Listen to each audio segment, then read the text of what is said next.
Hey you! Yeah, you. Wanna see my dungeon? What? You don't? Well, let me tell you a little secret. Come in close. No, closer. Just a bit closer. You don't have a say in the matter.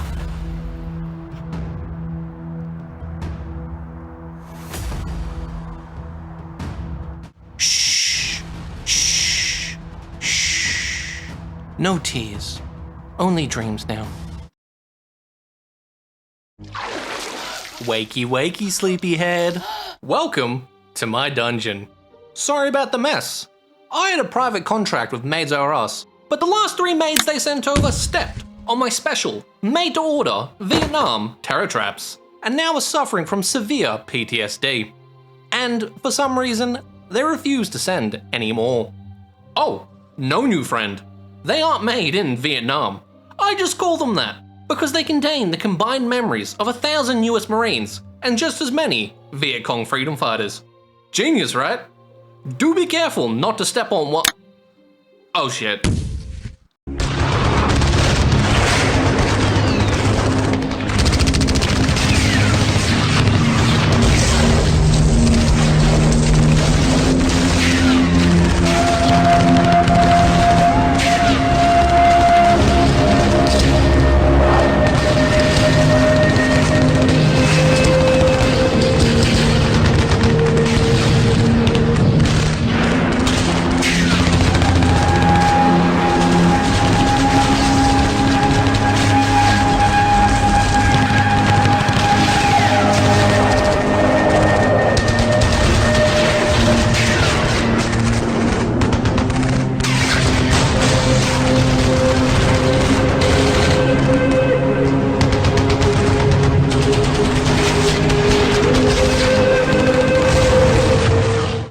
Show you where you'll be staying.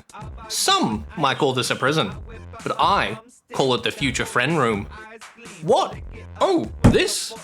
I hear people call it a torture rack, but I call it the friend maker. Because even if someone doesn't want to be my friend, stop! A few minutes on this bad boy is gonna change their mind. Why are you calling me a madman? I'm not insane. You're insane. Don't run, you friend. Once you enter Daddy's dungeon, there is no escape. So, I've been playing way too much KepperRL recently. Let me tell you all about it. This game has been on my Steam wish list for a long time. A roguelike game where you build and protect your own personal dungeon. Build up your forces, then set forth to wipe out every living creature who opposes you, and even those who don't. For me, the word allies only means I will come for you last. Some people might call this genocide, and some people might be right. Life, however, is full of tough choices. If you knew for a fact that your neighbor was planning to kill you, your family, and steal everything you own, are you wrong for doing it to them first? Allahu Akbar! Allahu Akbar! Allahu Akbar! Allahu Akbar! See, as much as this game tries to make you feel like you're the bad guy, it's not that you're evil, it's the world that's evil. In the world of KepperRL, it's commit genocide or be genocided. So you don't have to take any moral responsibility for what you're about to do. Now, there are a bunch of different factions we can play, with each having its own special mechanics and playstyles. The one I've played the most, however, is the Undead Necromancer Keeper. I'm a simple man, and necromancy is badass. My first game was going okay, until I started running around fighting people with my keeper. Died and got a game over. Yep, this is a roguelike. If your keeper dies, that's game over, and you gotta start again. The kind of game where you can fuck a 40-hour playthrough from a single mistake. KepperRL will punish you, and you will enjoy it. The learning curve of KepperRL is decent. You will start a game, play, die, start again. Get to a point past the last time you died, discover something new, die, and start again. Over and over. You can scum save it to an extent, but I chose not to. I scum saved so hard in our Adventurers Guild, I felt I needed to be punished. Now, as a necromancer, you need corpses to summon more undead. You can get these from raiding defenseless villages or genociding other factions. But there are only so many easy villages to raid, and if you lose more troops attacking another faction than the corpses you gain, that's not very cash money of you. As an undead, we run on a corpse-based economy, so we need to make fat stacks of corpses with minimal work.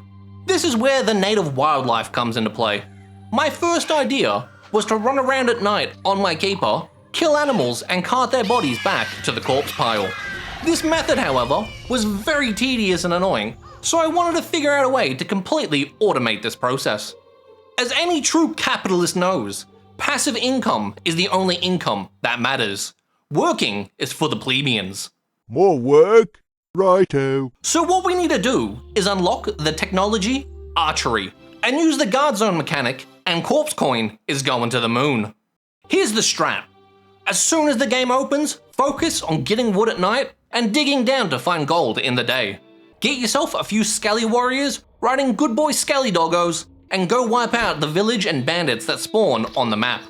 Unlock archery and start making bows. 150 to 200 bows is a good amount, while using all the corpses you just got from the village and bandits to make more skelly boy archers. Every single night you want your zombies clear cutting every tree on the ground level of the map, not only for bows, but line of sight purposes. Once it's all clear, you want to make your guard zones. Starting from the corner, you want to go 7 down and 7 across. 7 tiles is an archer's range, so this way there won't be a single gap in your corpse printing machine. As with any great startup, you have to put some work in at the start to get it up and running. An automated wildlife corpse harvesting program is no different.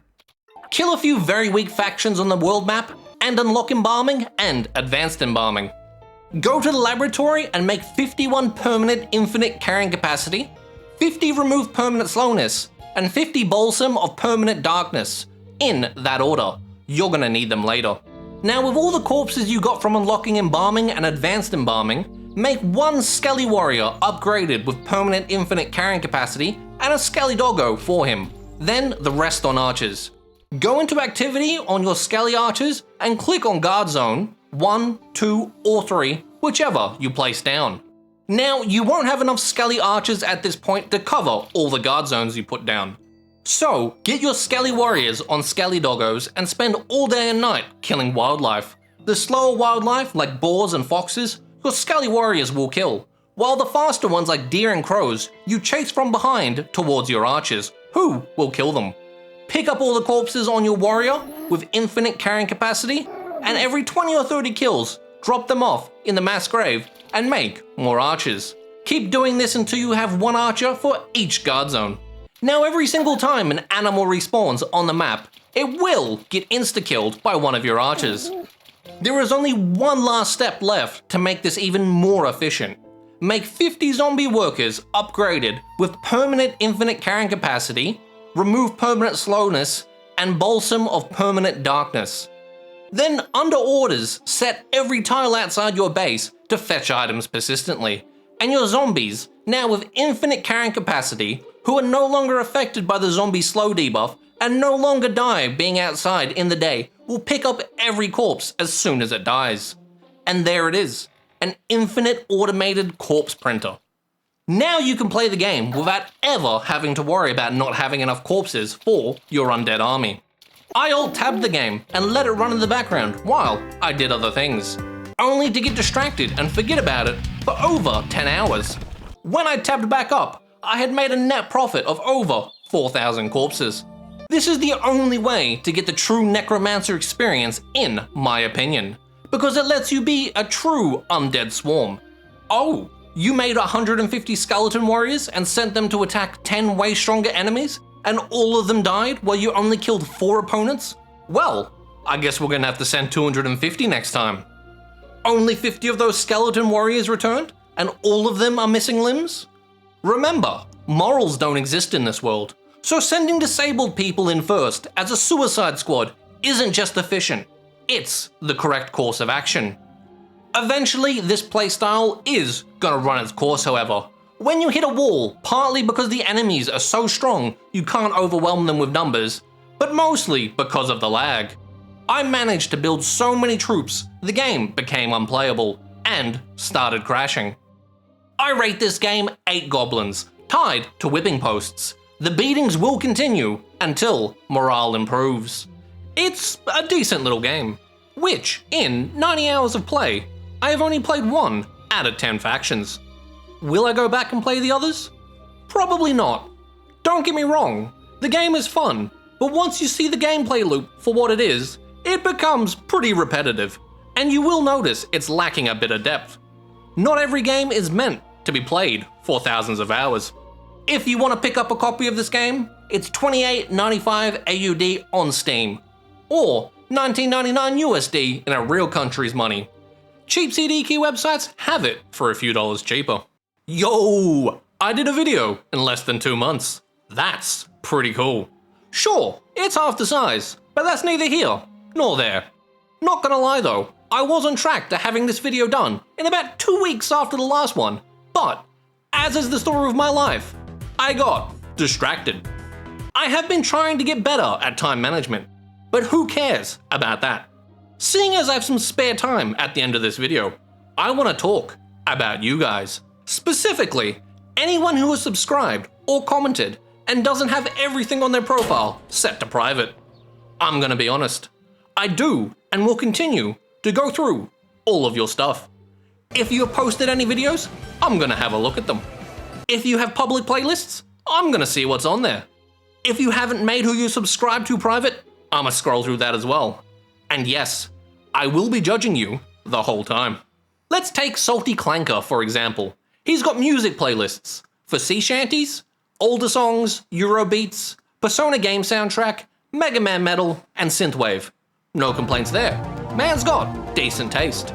Then we have someone like Hamster, Antritt für mich ein, so wie ich für dich eingetreten. who, other than a few songs on their video game music playlist, every song is completely new to me. Which is very cool.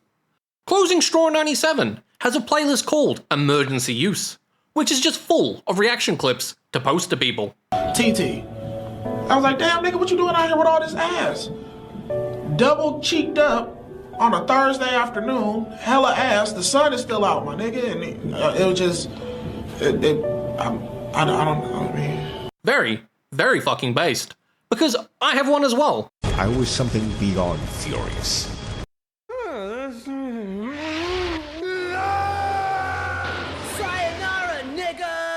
And now I've stolen all these best reaction clips to add to my own collection. Leon Valenzuela has a playlist called Panzer Spin, which is just panzer tanks spinning. Leon, if you happen to see this, can you explain why? Like, is it a calming thing? A sexual fetish thing? Did you need it for a project? I really want to know. And let's not forget Yeep Pang Song D, with his 51 video long playlist full of furry TikTok compilation videos. Sometimes I kinda regret making a video on Churn Vector, but then I remember it's my most popular video by far, and I don't feel so bad anymore. But my favorite thing isn't the playlists. It's gotta be the weird videos some of you guys have posted on your channels. This one comes from A Bag Full of Bees, with his video, Condensed Milk. Consuming condensed milk.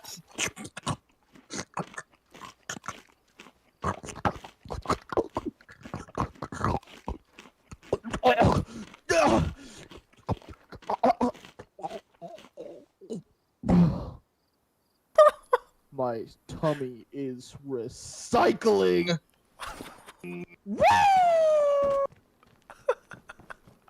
Much schizo, very unwell.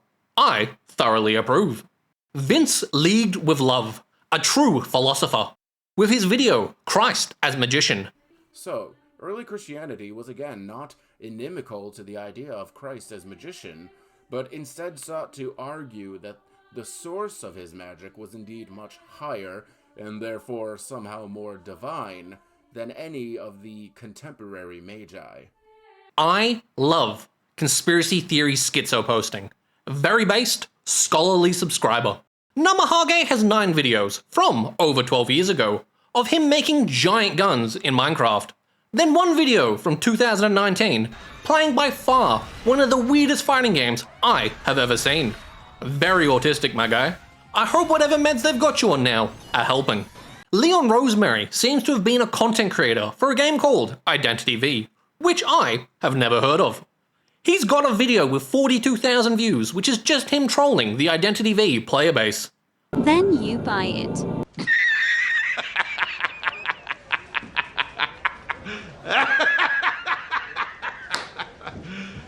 You serious? Macho approvo. Last person I'm gonna mention is Alfinium, someone who commented on my Felverdeck video and I subscribed to after I checked out their channel. If the brain gets enough stimuli, the voices stop, and that's pretty cool. Thank you, Alfinium. The whole point of me talking about this is simple. More of you should unprivate your stuff, so I can be exceedingly more parasocial towards you all. Because the thought of doing so makes me giggle.